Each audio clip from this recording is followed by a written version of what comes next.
Napayakap na mahigpit sa kanyang ate habang umiiyak ang 3 taong gulang na batang babae matapos siyang mailigtas mula sa kasambahay nilang kumidnap sa kanya sa Quezon City.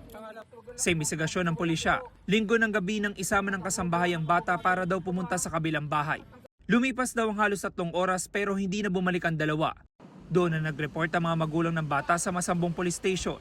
Ang kasambahay nagpadala ng mensahe sa kapatid ng biktima at humihingi ng ransom na 150,000 pesos. Sa palitan ng mensahe sa messaging app, nagpadala pa ang kasambahay ng larawan ng bata. Humiling din siya na ipakita ang perang napagkasunduan at dalhin ang kanyang mga gamit. Sa follow-up operation, inaresto ng pulisya ang 24 anyos sa babaeng kasambahay sa Fernando Poe Jr. Avenue kung saan nangyari ang transaksyon. Nabawi sa sospek ang bag na naglalaman ng perang ginamit sa operasyon. Pagdating sa police station, positibo siyang kinilala ng mga magulang ng bata. Nakakulong na ang sospek na sinampahan ng reklamong paglabag sa Article 267 ng Revised Penal Code para sa kidnapping for ransom. Ginawa ko po.